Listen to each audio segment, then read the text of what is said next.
Ce programme est financé par les amis et partenaires du ministère de Joyce Meyer.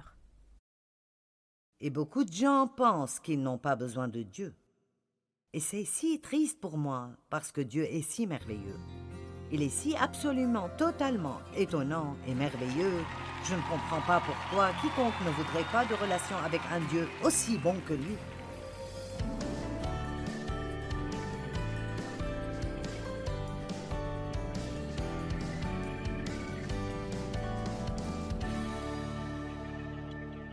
Père, nous te remercions pour la parole ce soir et nous allons l'écouter, la recevoir, l'aimer et avec ton aide, la garder. Au nom de Jésus. Ce soir, je parlerai de l'orgueil et de l'humilité. Maintenant, Andrew Murray a écrit un livre appelé Humilité. Et je le recommande. C'est un petit livre, mais il est très, très, très puissant. Je n'en ai pas écrit un parce qu'ils sont difficiles à vendre, alors je recommanderai juste le sien. Je veux que mes livres se vendent et... J'ai fait une série sur l'orgueil et l'humilité, mais elle n'a pas vraiment marché. Alors je lui ai donné un autre nom et nous en avons vendu un peu plus, mais c'est difficile. Les gens ne comprennent pas vraiment combien l'orgueil est dangereux et combien l'humilité est puissante. Je répète, nous ne comprenons pas vraiment combien un esprit fier est dangereux et combien l'humilité est puissante. Maintenant, voici juste deux choses qu'il a dites. L'orgueil, eh bien d'abord, il n'y a rien de plus dangereux que l'orgueil. Il est si naturel pour nous. Il est insidieux et pourtant, il nous est caché. Les gens qui ont un problème avec l'orgueil n'acceptent pas et n'admettent pas qu'ils ont un problème avec l'orgueil. C'est pourquoi il est difficile de vendre n'importe quoi avec le mot orgueil dessus, parce que les gens qui en ont besoin ne voudront pas que quelqu'un les voie le prendre de peur du qu'en dira-t-on. L'orgueil est responsable de tout manque d'amour, toute indifférence concernant les besoins des autres et leurs faiblesses. C'est la source de tous les jugements rapides et critiques. Toutes les manifestations de colère, toute susceptibilité, toute irritation, tout sentiment d'amertume et tout manque de pardon viennent d'un esprit d'orgueil. Maintenant, avant que je ne commence à vous parler de l'humilité, je veux clarifier que l'humilité n'est pas un signe de faiblesse et de lâcheté avec une supposée apparence d'humilité sur votre visage. Et je pense que ceci est juste agaçant pour Dieu. La place de l'humilité est dans votre cœur et votre pensée. Et si vous avez un cœur et une pensée humble, alors ça doit paraître d'une façon saine. Une personne humble ne s'élève pas plus haut qu'elle devrait l'être, mais elle ne se dénigre pas non plus. Elle ne pense pas vraiment tellement à elle-même. Elle sait qui elle est en Christ, et en lui, elle est audacieuse et courageuse. Dieu nous a appelés à être audacieux et à être courageux, mais cela ne veut pas dire que nous devons être odieux et piétiner les gens et faire du mal aux autres. Donc, la vraie humilité est d'être audacieux en Christ, et je veux prendre quelques minutes pour vous parler d'être plus audacieux et spécialement d'être plus audacieux dans la prière.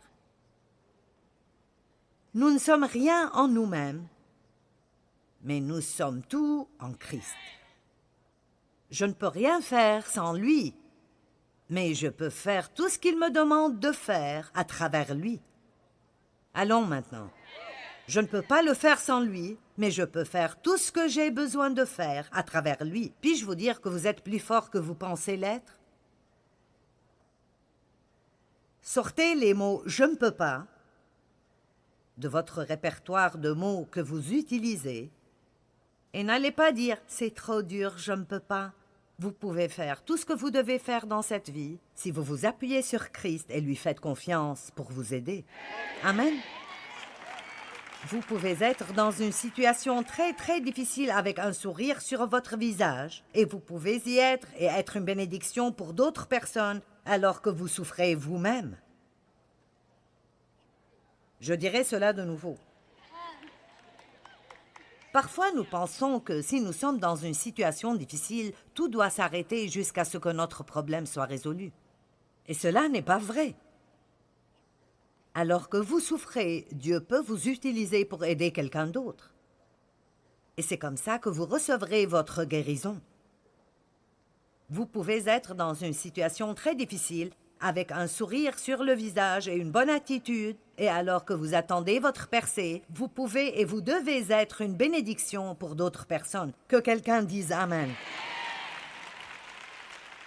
Dans Éphésiens 3:12, l'apôtre Paul a dit « Par la foi en lui, nous avons l'audace et le courage, la confiance et la liberté de nous approcher de Dieu sans aucune réserve, avec assurance et sans peur. » Maintenant, voici Paul qui dit « Je suis le plus grand de tous les pécheurs ». Mais l'apôtre Paul dit aussi « En Christ, sachant qui nous sommes en lui, nous pouvons avoir l'audace et l'accès au trône de Dieu pour aller devant le trône et demander à Dieu des choses radicales dans notre vie que nous ne méritons pas et que nous ne devrions pas avoir, mais nous pouvons les lui demander parce qu'il est bon.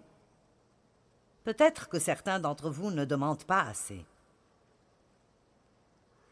Je vais le dire à l'autre côté. Peut-être que certains d'entre vous ne demandent pas assez.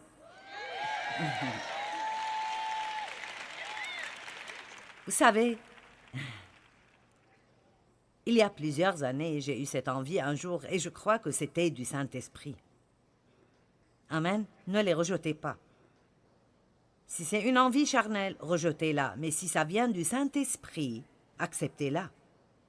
Et comme je priais un jour, j'ai eu cette envie de prier pour que Dieu me laisse enseigner la parole à tout être humain sur la planète. Maintenant, attendez. Ma pensée a dit « Ceci est fou. Personne ne peut faire ça. » Et puis le diable a dit « Et qui penses-tu que tu es ?» L'ennemi ne veut pas que vous priez des prières audacieuses. Priez des choses si grandes que vous n'êtes pas même sûr si Dieu veut les exaucer. Et c'est un peu cela que j'ai ressenti ce jour-là.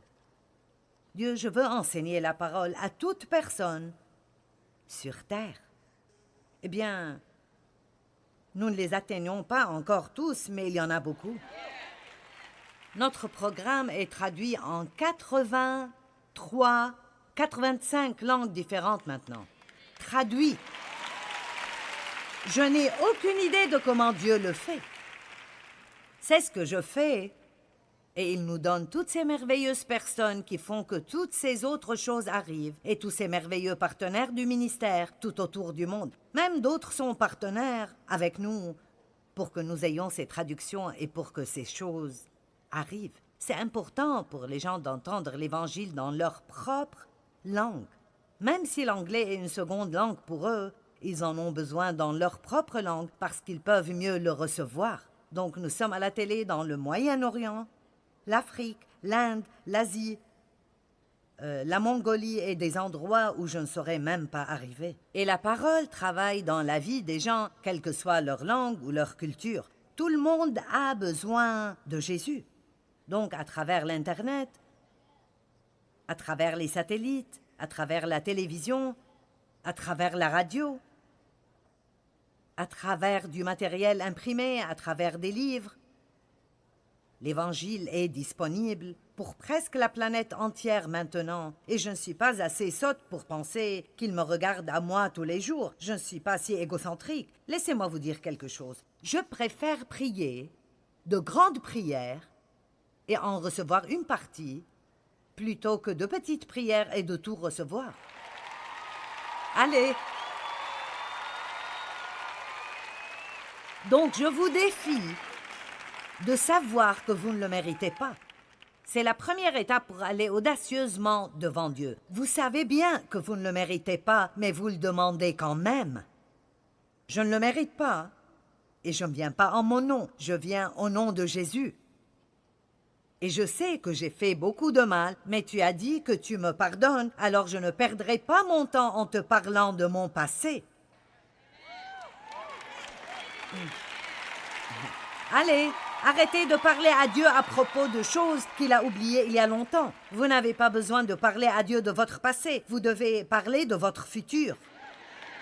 Comment nous commençons dans la vie n'est pas aussi important que comment nous terminons. Et j'ai eu un commencement misérable, mais je suis déterminée d'avoir une bonne fin.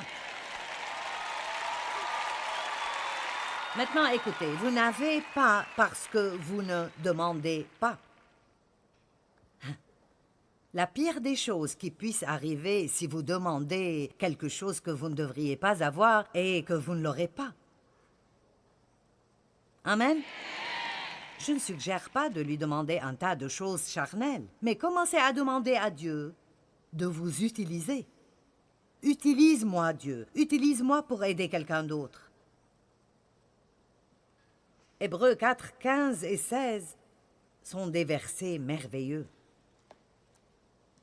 Nous avons un grand prêtre. Nous n'avons pas un grand prêtre qui serait incapable de comprendre, de sympathiser et de compatir à nos faiblesses et nos défauts et nos infirmités et les assauts de la tentation. Au contraire, il a été tenté en tout point comme nous le sommes, mais sans commettre de péché. Quel que soit ce par quoi vous passez, quelle que soit votre tentation, Jésus comprend parfaitement, parce que lui aussi a été tenté, mais il n'a pas péché. N'est-ce pas merveilleux?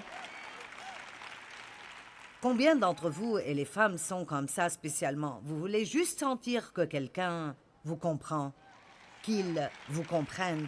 J'ai finalement dit à Dave, même si tu ne comprends pas, mens-moi et dis-moi que tu comprends. Et alors maintenant, l'une de ses choses préférées est je comprends. Et j'agis comme si c'était vrai et ça me rend heureuse. Amen. Mais Jésus comprend. Et j'aime cela à son propos, que quoi que je traverse dans mes journées les plus bizarres, il comprend. Il vous comprend. Amen.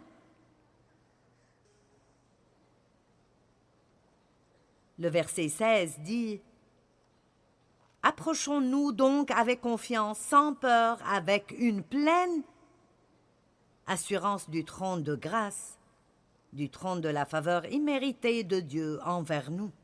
Là, Dieu nous accordera sa bonté contre nos échecs et nous donnera sa grâce pour que nous soyons secourus au bon moment, de l'aide appropriée au meilleur moment, venant juste quand nous en avons besoin. Quand vous ne vous comportez pas bien, ne vous éloignez pas de Jésus. Courez vers lui. Vous ne pouvez pas vous cacher de Dieu. Et croyez-le ou non, il est très bon quand il s'agit d'aider ceux qui ne le méritent pas. Mais vous n'avez pas parce que vous ne demandez pas. Commencez à demander. Apprenez comment prier. Pas juste pour vous-même, mais pour d'autres personnes aussi. Les justes sont hardis comme des lions. J'aime cela. Maintenant, l'orgueil est extrêmement dangereux. Et il est défini comme étant hautain, étant élevé, comme céder à l'estime de soi ou à la confiance en soi et à la gloire de l'accomplissement de soi. J'espère que vous avez remarqué combien de fois le mot « soi » est utilisé dans cette définition. Soi, soi, soi, soi, soi. La Bible dit que si nous voulons suivre Christ, nous devons prendre notre croix et le suivre, nous oublier. C'est là la croix que nous devons porter, c'est de nous sortir de nos pensées. Ayez la pensée de Christ et laissez-le couler à travers vous. Nous mourrons à nous-mêmes et nous vivons pour lui. Amen. Orgueil égale vantardise. Les personnes orgueilleuses parlent beaucoup d'elles-mêmes. Et personnellement, je ne voudrais pas avoir quelqu'un plein d'orgueil comme ami proche. Et quand je rencontre quelqu'un et tout ce dont il parle est lui-même, et il me parle de tous ses accomplissements et tout ce qu'il fait, et c'est lui, tout le temps, je dis juste, vraiment? Ce n'est juste pas vraiment ce dont je veux parler tout le temps. La vantardise est définie comme étant de la fanfaronnade. C'est ce que c'est, la pratique de la fanfaronnade. Prétendre que vous êtes quelque chose que vous n'êtes pas. La vantardise est juste stupide parce que tout le bien que nous sommes capables de faire, c'est uniquement parce que Christ le fait à travers nous. Amen.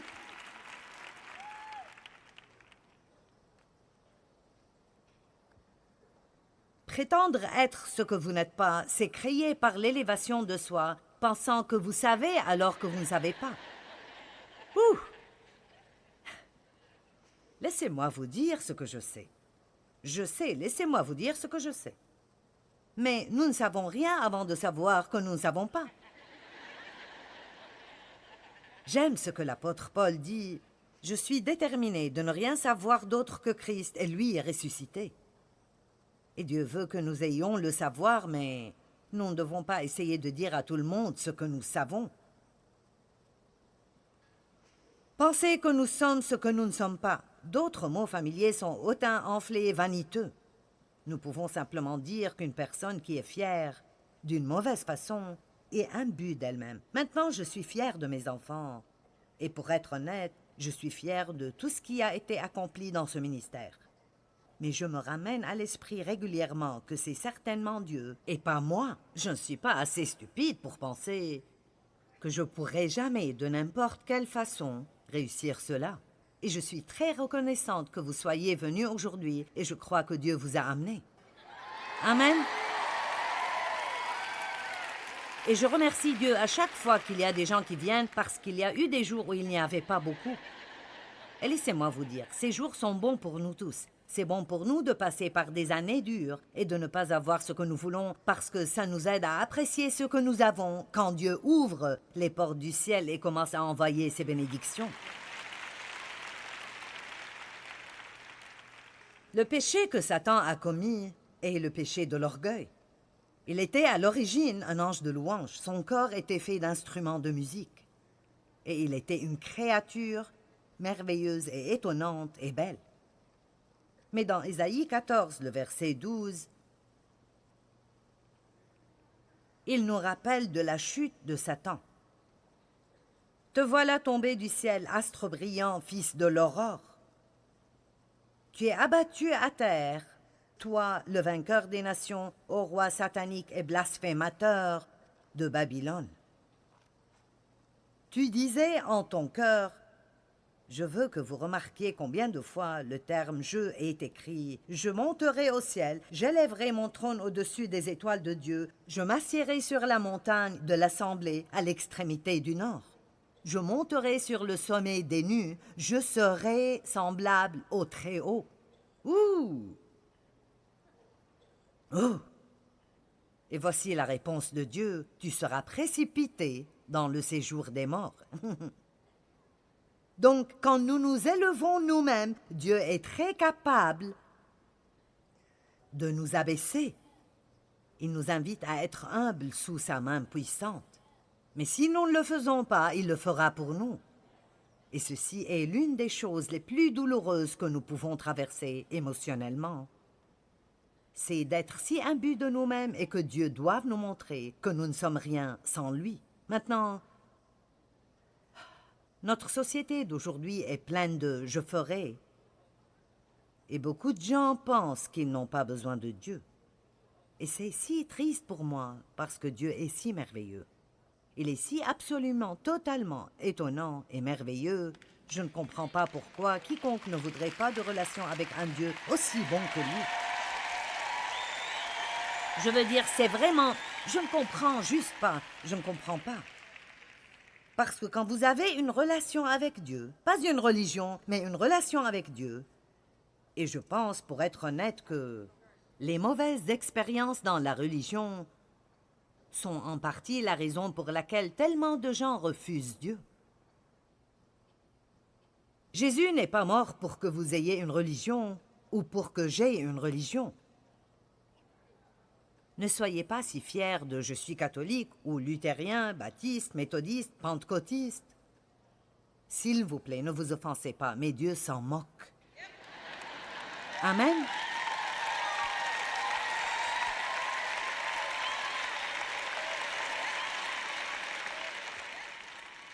Est-ce que vous croyez en Jésus, qu'il est mort pour vos péchés?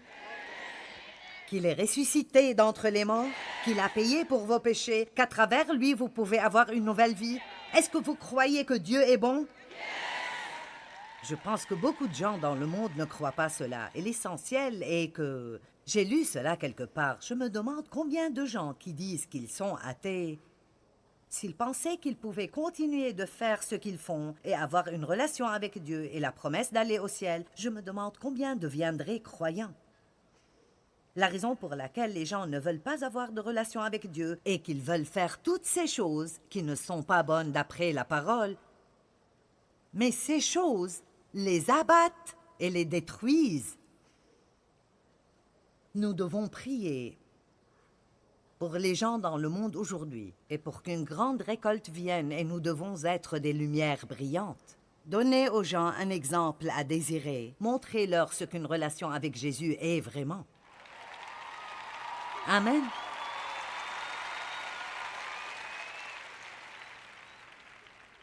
L'orgueil précède la destruction et un esprit hautain précède la chute.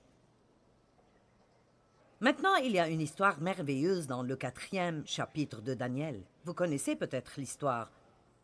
Je veux vous encourager à lire le chapitre entier plus tard.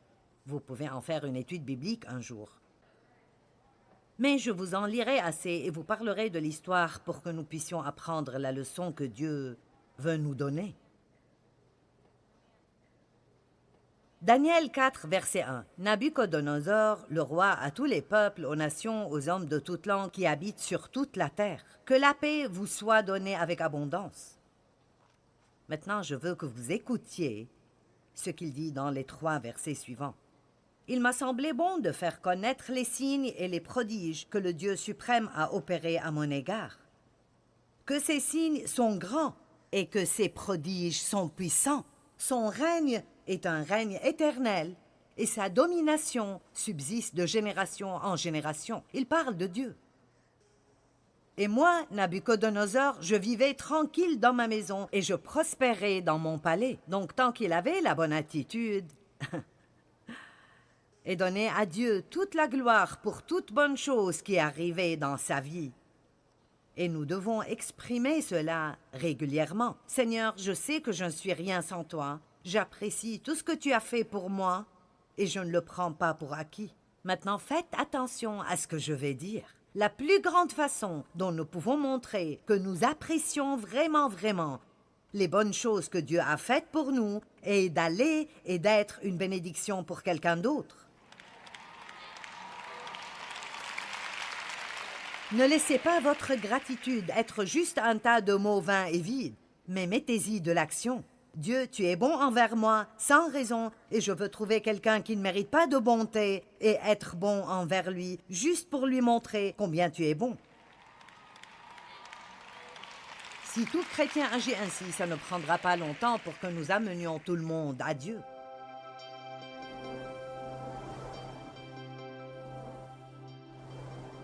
Laissez-moi vous demander, est-ce que quelqu'un vous a fait du mal et vous portez toujours de la rancune? Vous savez, tout ce que nous devons faire est de nous humilier et de dire « Dieu, je veux pardonner, même si je ne le ressens pas et même s'il ne le mérite pas, je veux t'obéir à toi. » Vous savez, c'est l'orgueil qui fait que nous regardons toujours ce que d'autres personnes nous font sans réaliser que parfois nous blessons d'autres personnes aussi. Et nous sommes si reconnaissants que Dieu nous pardonne, alors faisons la même chose pour d'autres. Vous savez, je crois que le fruit de l'Esprit est extrêmement important. Quand le Saint-Esprit vient dans notre vie, il veut travailler en nous pour développer ce fruit dans nos vies, l'amour, la joie, la paix, la patience, la bonté, la bienveillance, etc.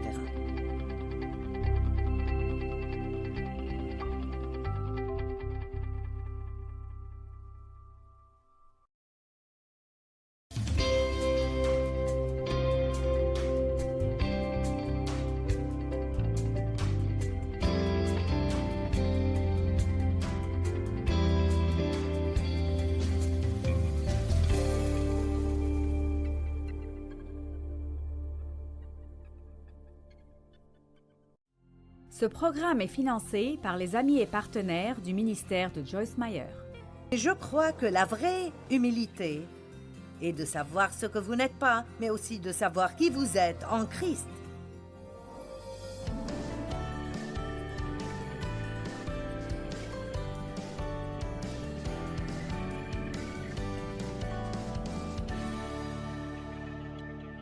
Combien d'entre vous ont juste une vision pour votre vie? Vous voulez faire quelque chose de grand?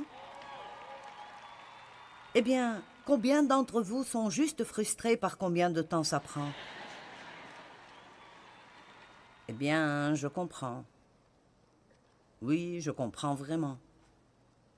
J'ai enseigné des études bibliques à la maison il y a 40 ans.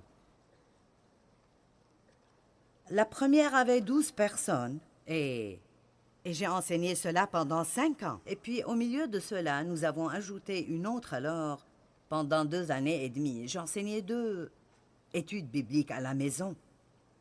Et je veux dire, je pouvais prêcher à peu près comme je le fais maintenant. Et j'étais coincée dans mon salon avec 25 personnes. J'ai abandonné mon travail à temps plein pour étudier et j'étais dans le besoin financièrement. Je ne prenais rien pour l'enseignement des gens, bien sûr, et c'était des années éprouvantes dans ma vie, et nous en avons tous besoin. La pire chose que nous pouvons faire est de promouvoir un nouveau converti à un poste élevé. La Bible dit que leur jugement sera obscurci et qu'ils seront pleins d'orgueil. La Bible amplifiée dit qu'ils deviendront remplis d'orgueil. Donc, ne pensez pas, maintenant écoutez, ne pensez pas que juste parce que vous avez un talent, vous devez être promu à une position parce que le caractère est beaucoup plus important que le talent.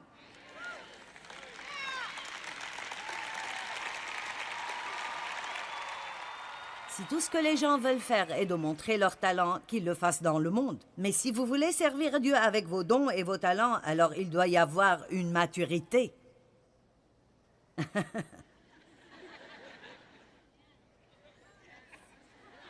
Si vous regardez le conducteur de louange dans votre église en vous sentant gêné parce que vous n'avez pas été choisi, en pensant « je pourrais chanter beaucoup mieux qu'elle », c'est exactement pour cela qu'elle est là et pas vous.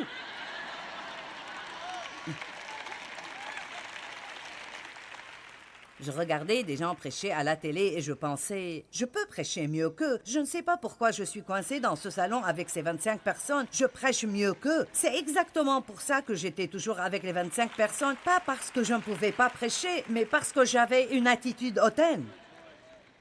Allez.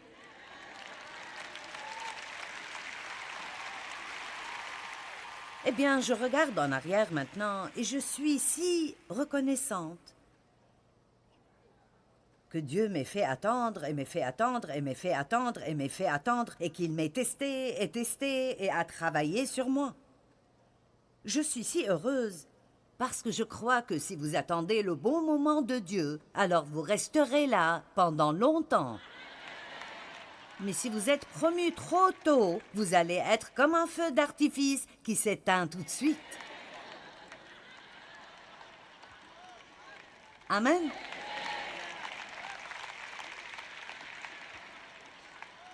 Deutéronome chapitre 8 m'a sauvé. Maintenant, je sais que Jésus m'a sauvé, mais j'ai eu tant de révélations de Deutéronome chapitre 8. C'est un chapitre si merveilleux dans la Bible. Versets 2 et 3. Tu te souviendras ardemment tout le chemin que l'Éternel ton Dieu t'a fait parcourir pendant ces 40 ans dans le désert, afin de t'éprouver et savoir si tu allais ou non obéir à ses commandements.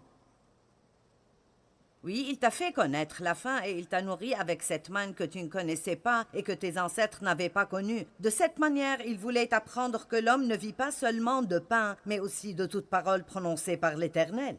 Donc Dieu a fait que tous ces Israélites soient coincés dans le désert et ils n'avaient aucun moyen de s'occuper d'eux-mêmes. Et ils devaient dépendre de Dieu.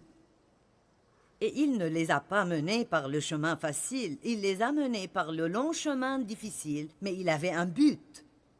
Et c'était de les amener à un endroit où ils pouvaient les bénir plus que tout ce qu'ils pourraient possiblement imaginer. Et je veux vous encourager aujourd'hui, ne perdez pas confiance en Dieu, ne fuyez pas Dieu, parce que le chemin est dur, ou vous ne comprenez pas, ou ça prend trop longtemps. Vous servez Dieu de tout votre cœur, et le jour viendra, le jour de paix arrive.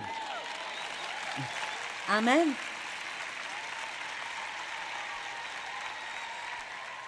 Hébreux 11, 6. Or, sans la foi, il est impossible de lui être agréable, car celui qui s'approche de Dieu doit croire qu'il existe et qu'il récompense ceux qui se tournent diligemment vers lui. Si vous le cherchez diligemment, votre récompense arrive bientôt.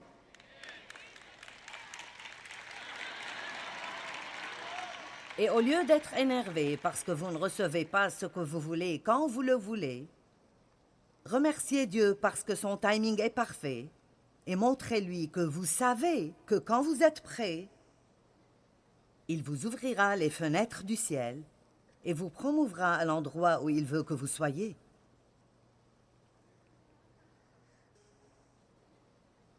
Verset 7. Car l'Éternel ton Dieu va te faire entrer dans un bon pays, un pays plein de cours d'eau qui s'épandent dans la plaine.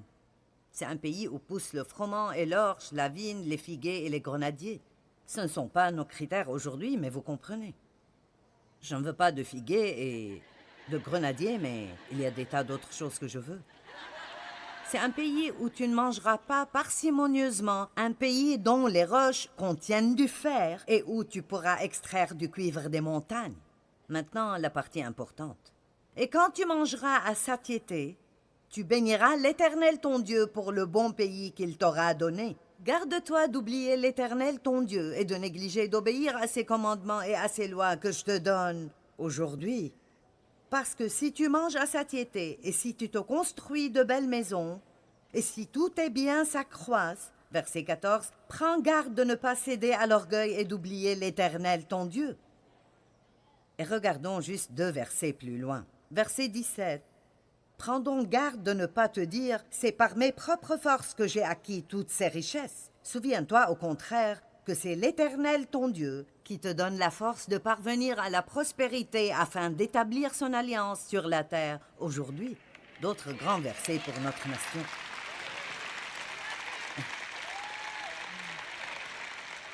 Cette nation n'est pas devenue ce qu'elle était parce que nous sommes puissants, mais parce que nous servons un grand Dieu. Amen, une lumière pour les autres nations. Et maintenant, les gens se moquent de nous. Ils pensent que nous sommes ridicules. Il y avait un temps où nos ennemis avaient peur de nous. Ce n'est plus le cas maintenant, et c'est pour la simple raison que les gens se détournent de Dieu. Et je veux vous dire ceci, nous faisons partie d'un restant que Dieu a, qui peut toujours glorifier son nom. Et nous sommes très privilégiés et très bénis d'être vivants en ce jour. C'est le pire des temps et le meilleur des temps, et je crois que nous pouvons avoir une grande récolte, mais il faudra que nous sortions dans le monde et que nous laissions notre lumière briller. Cela veut dire que nous devons arrêter de penser à nous-mêmes et ce que nous voulons. Nous devons nous réveiller chaque jour en disant « Dieu, que puis-je faire pour toi aujourd'hui? Que puis-je faire pour toi aujourd'hui ?» Et j'espère que ceci vous parle et que vous comprenez.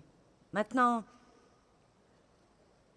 l'orgueil peut aussi arrêter Dieu de nous aider parce que Dieu peut seulement aider les humbles. Jacques 4, 6. Mais bien plus grande est la grâce qu'il nous donne. Dieu merci pour la grâce. La puissance du Saint-Esprit. Donc la grâce n'est pas juste la faveur imméritée, mais c'est la puissance du Saint-Esprit qui fait que des choses arrivent dans ma vie que je ne pourrais pas faire arriver. L'apôtre Paul dit « Je suis ce que je suis par la grâce de Dieu. » Et il dit « J'ai travaillé plus dur que vous tous et c'était la grâce de Dieu en moi qui faisait le travail. » Et je peux juste vous le dire, je regarde mon calendrier pendant une année et je n'ai aucune idée de comment j'ai fait cela. Aucune idée. J'ai dit à quelqu'un ce soir, j'ai dit, je n'ai plus que 15 enseignements à faire cette année. Et si je pensais, oh, 15, je dois préparer 15 messages. Mais vous savez quoi? Dieu le fera. Et Dieu fera tout ce que vous avez besoin qu'il fasse si vous vous appuyez sur lui et lui faites confiance. Et beaucoup d'entre vous ont des situations difficiles. Peut-être que vous travaillez quelque part où vous n'êtes pas bien traité. Dieu vous donnera la grâce d'être là et de le représenter. Peut-être que vous êtes le seul croyant dans votre famille. Montrez donc le sourire et soyez heureux que Dieu vous ait mis dans un endroit où vous pouvez être un exemple. Nous devons arrêter de nous apitoyer sur nous-mêmes parce que...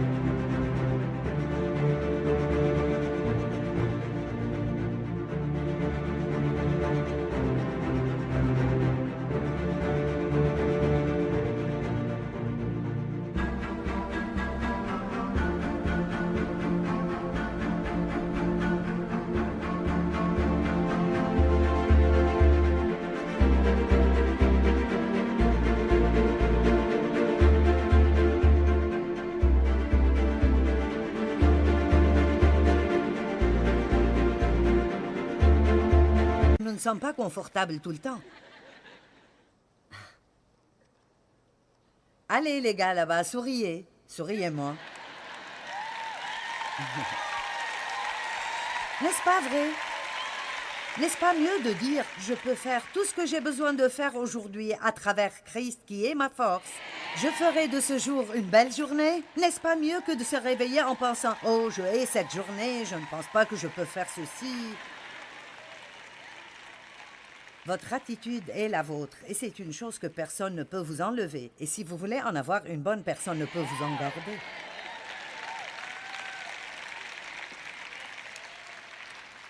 Bien plus grande est la grâce qu'il nous accorde pour contrer cette mauvaise tendance entièrement. C'est pourquoi il dit « Dieu s'oppose aux orgueilleux et aux prétentieux, mais il accorde sa grâce continuellement aux humbles, ceux qui sont assez humbles pour la recevoir. » Donc voici ce qui arrive. « Seigneur, aide-moi. » C'est comme ça que la prière fonctionne. « Aide-moi. » Je veux dire, il y a des années et des années, et je me souviens toujours de cela. C'était il y a, je ne sais pas, près de 25 ans. Le ministère était établi, mais il était très petit. J'allais partout dans le monde pour prêcher à tous ceux qui écouteraient. Et... oh mon Dieu, je travaillais si dur. C'est étonnant que je ne sois pas morte juste à cause du surmenage. Et je me souviens avoir près d'une année entière dans ma vie où je disais tout le temps « Dieu, aide-moi. Dieu, tu dois m'aider. » Et je ne savais même pas ce pourquoi j'avais besoin d'aide. J'avais juste besoin d'aide. Je veux dire, j'étais juste si profondément consciente que si Dieu ne m'aidait pas, je serais dépassée par les événements. Combien d'entre vous sentent que vous êtes dépassés par les événements et vous ne savez juste pas quoi faire? La plus grande prière à prier, Dieu aide-moi. Dieu aide-moi, aide-moi, aide-moi. Dieu aide-moi. Seigneur, aide-moi. Maintenant, il y a un autre verset, 1 Pierre 5,5. Et ceci est vraiment long dans la Bible amplifiée. Nous le mettrons sur l'écran parce que je veux que nous regardions ceci. « Vous de même, jeunes gens de rang plus bas, soumettez-vous aux responsables, les ministres et les guides spirituels de l'Église, en leur montrant le respect qui leur est dû et en vous soumettant à leurs conseils. Et vous tous, revêtez-vous d'humilité. » Nous allons parler de comment mettre l'humilité avant de partir ce soir. Comme le vêtement d'un serviteur pour qu'il ne puisse pas vous être arraché. L'humilité est un vêtement. Soyez libérés de l'orgueil et de l'arrogance dans vos relations mutuelles. car Dieu s'oppose aux orgueilleux, les insolents, les autoritaires, les dédaigneux, les présomptueux et les vaniteux. Et il s'oppose à eux, il les combat et les vainc. Mais il accorde sa grâce aux humbles. Maintenant, souvent quand nous essayons de faire que quelque chose arrive de nos propres forces et ça ne marche pas, nous essayons de chasser le diable. Et c'est vrai qu'il y a des moments où l'ennemi nous attaque, mais tout ce qui est déplaisant ne vient pas du diable. Parfois, nous sommes incommodés parce que Dieu ne nous laisse pas avoir ce que nous voulons, parce que nous essayons de l'avoir de la mauvaise manière. Nous essayons de faire que ça arrive nous-mêmes, au lieu d'aller vers lui et de nous appuyer sur lui, et de lui dire « Je ne le veux même pas si ce n'est pas de toi, mais si c'est ta volonté, tu es le seul qui puisse faire que ça arrive. Alors je le dis juste maintenant, je ne suis rien sans toi, je m'appuie entièrement sur toi, et me voici. Si tu peux faire quoi que ce soit, fais-le, mais si tu ne peux pas, je ne peux sûrement pas. »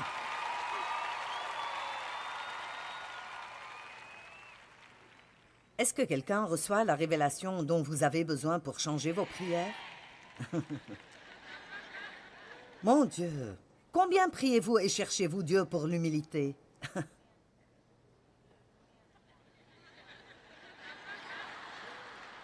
Sérieusement, quand était la dernière fois que vous vous êtes mis devant Dieu et que vous avez vraiment prié pour que Dieu vous rende plus humble? Je veux dire, j'avais une saison de prière comme cela il y a 2 ou 3 semaines et ça m'a fait peur. C'est un peu effrayant quand vous priez comme cela, parce que le problème de l'orgueil est qu'il se cache. Vous ne savez pas que vous l'avez. Et alors, demandez à Dieu de le révéler est un peu comme une épreuve effrayante. Mais Andrew Murray dit ceci, il dit que l'humilité est la plus grande de toutes les vertus, mais elle ne viendra pas à nous sans des saisons spéciales de recherche et de prière et d'études dans cette région.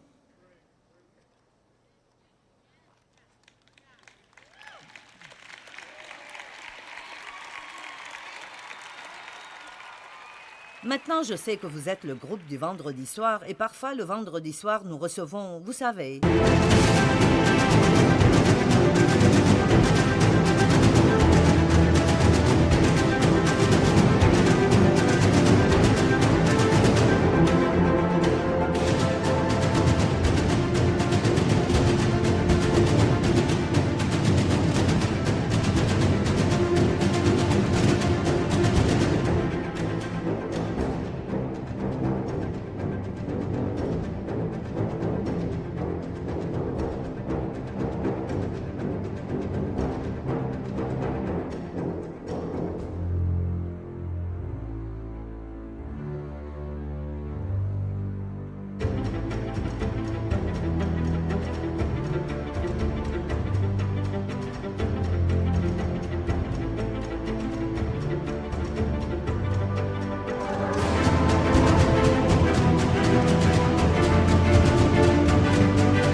Nous recevons toutes sortes de gens, des gens qui n'avaient rien d'autre à faire et qui sont venus, ou quoi qu'il en soit.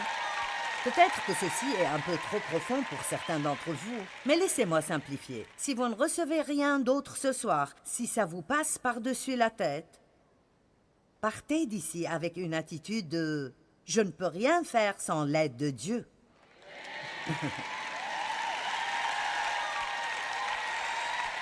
Je ne suis rien sans Dieu. Je ne suis rien sans Dieu. Et j'ai besoin de m'assurer que je ne maltraite personne parce que je ne suis meilleur que personne d'autre. C'est un bon commencement. Donc, si vous ne prenez rien d'autre, rappelez-vous ces 2 petites phrases. Vous êtes de bonnes personnes, mais vous n'êtes meilleur que personne et moi non plus. Amen. Juste le fait que je suis sur l'estrade n'impressionne pas Dieu. Il m'a mise ici, mais il n'est pas impressionné parce que je suis là, parce qu'il nous aime tous également, et tout ce que nous pouvons faire est ce que Dieu nous donne la grâce de faire. J'aurais aimé pouvoir chanter comme Phil, mais Dieu ne m'a pas donné ce talent. J'aurais aimé pouvoir jouer sur 4 instruments, mais Dieu ne m'a pas donné ce don. En fait, j'aurais aimé pouvoir tout faire. J'aurais aimé pouvoir prêcher et chanter et jouer et juste être un spectacle solo.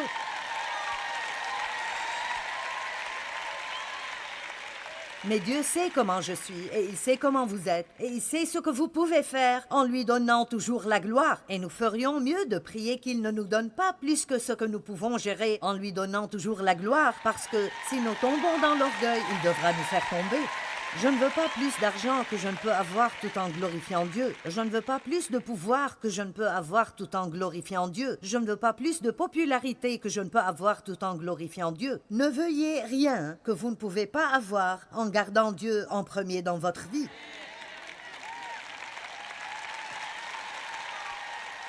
Je m'amuse ce soir.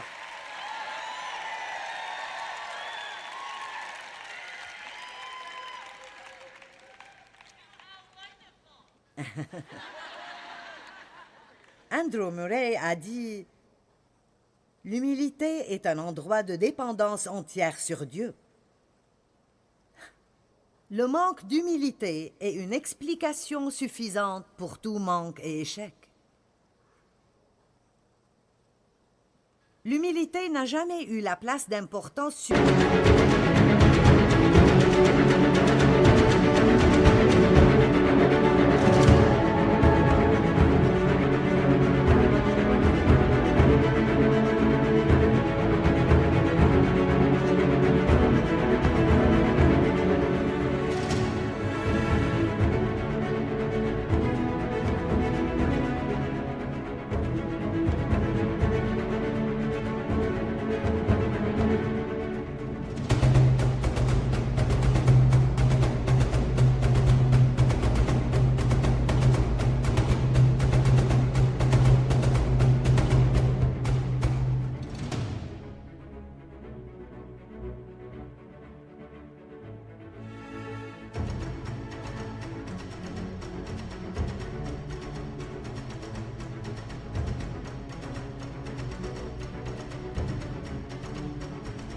suprême qui lui appartient, et j'ai ajouté excepté dans la vie de Jésus. Il est notre exemple. Il n'y a rien d'aussi dangereux que l'orgueil. Il est naturel pour nous, il est insidieux et nous est caché. La douceur et l'humilité étaient des marques distinctives des vrais disciples de Christ. Pierre avait un problème avec l'orgueil et il a dû être abaissé, mais après cela, il est devenu un homme audacieux. 3000 personnes sauvées en un jour. Demandez à Dieu de vous changer et de vous transformer. Priez si vous avez un esprit hautain ou si vous maltraitez les gens. Et certains pensent, je n'ai pas de problème d'orgueil. Mon problème est que je pense que je ne suis rien. Eh bien, vous devez savoir qui vous êtes en Christ, ceci est sûr. Mais je crois que la vraie humilité est de savoir ce que vous n'êtes pas, mais aussi de savoir qui vous êtes en Christ.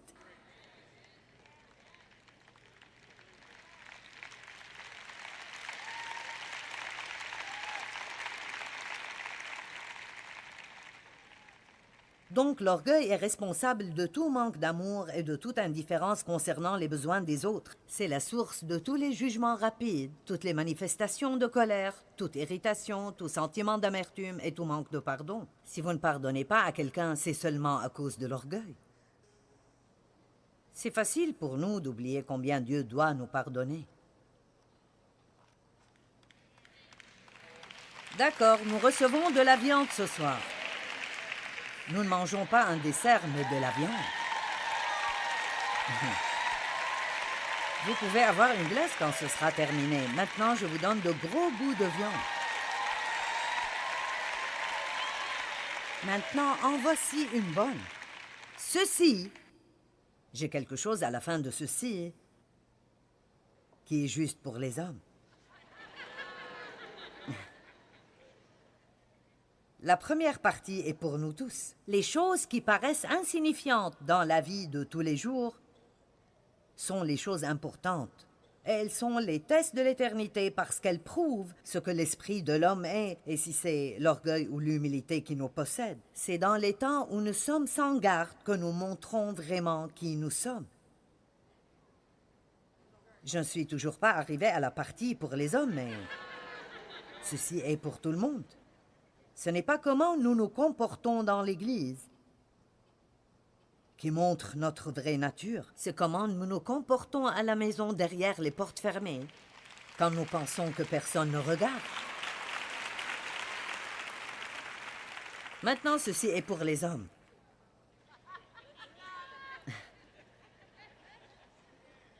Comment vous comportez-vous quand quelqu'un vous devance sur l'autoroute?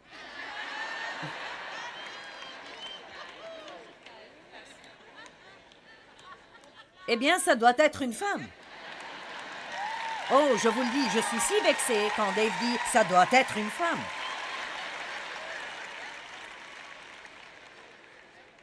C'est un problème d'attitude. Amen. Pourquoi est-ce que ça doit être une femme quand le conducteur ne conduit pas bien? Dave est si patient et gentil, mais je vous le dis, il pourrait grandir quand il s'agit d'être miséricordieux envers les gens qui ne conduisent pas bien sur l'autoroute. Mais si accidentellement il braque devant quelqu'un, et il commence à klaxonner, et ils lui font de mauvais signes, il dit « Pour la bonté de Dieu, mon ami, laisse-moi tranquille. »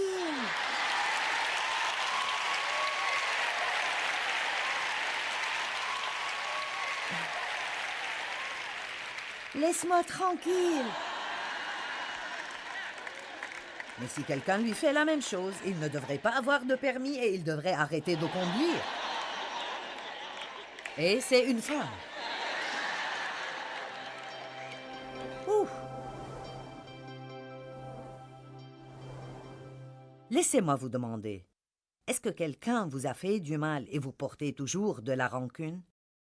Vous savez, tout ce que nous devons faire est de nous humilier et de dire « Dieu, je veux pardonner, même si je ne le ressens pas et même s'il ne le mérite pas, je veux t'obéir à toi. » Vous savez, c'est l'orgueil qui fait que nous regardons toujours ce que d'autres personnes nous font sans réaliser que parfois nous blessons d'autres personnes aussi et nous sommes si reconnaissants que Dieu nous pardonne, alors faisons la même chose pour d'autres. Vous savez, je crois que le fruit de l'esprit est extrêmement important. Quand le Saint-Esprit vient dans notre vie, il veut travailler en nous pour développer ce fruit dans nos vies, l'amour, la joie, la paix, la patience, la bonté, la bienveillance, etc.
khắp phương trời vẫn nhớ tới quê hương. Người về đây thăm làng trù quê mẹ và làng sen quê cha, xúc động bồi hồi